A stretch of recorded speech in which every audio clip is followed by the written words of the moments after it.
4 गोष्टी आणि 4 पोरांमुळे माझा जिल्हा काही बदनाम करू नका आणि माझ्या जातीला सुद्धा बदनाम करू नका।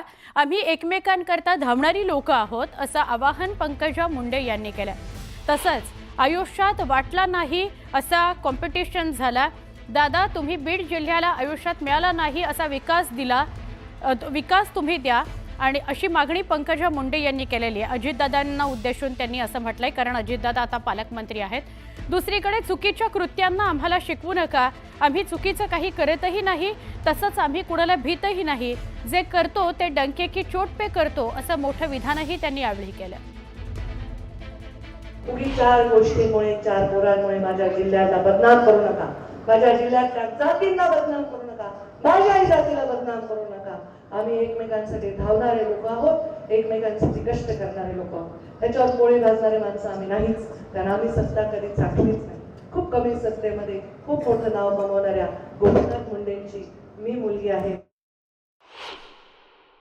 फक्त या चुकीच्या चर्चांना आम्हाला तुम्ही चिकटवू नका। आम्ही असलं काही चुकीचं करतही नाही आणि आम्ही कुणाला भीतही नाही। आम्ही जे करतो ते डंके की चोट पर करतो।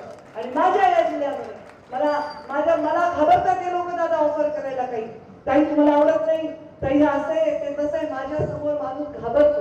हा दरारा एक स्त्री असून मी ठेवलेला आहे। बातम्यांकडे वळूयात।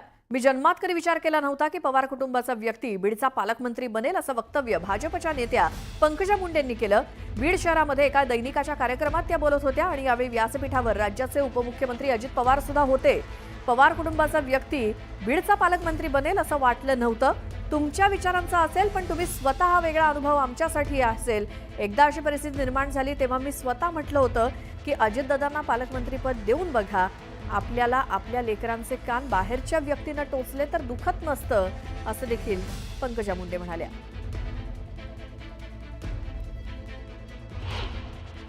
पवार कुटुंबाचा व्यक्ती आमच्या बीड जिल्ह्याचा पालकमंत्री बनेल, कधी तुमच्या विचारांचं बनलं असेल, पण तुम्ही स्वतः एक वेगळा अनुभव नक्कीच आमच्यासाठी आहे। आणि एकदा अशी परिस्थिती निर्माण झाली तेव्हा मी स्वतःही म्हणले की या जिल्ह्याचं पालकमंत्री पद अजितदादांना देऊन बघा, कारण कधी कधी आपल्याला आपल्या लोकांचे घरच्या लेकरांचे कान पकडले तर त्यांना फार दुखत नाही, पण बाहेरच्याने फटकारलं तर जरा ते व्यवस्थित काम करतील, आणि दादानी फटकारलं तर राज्यातले लोक काम करतात।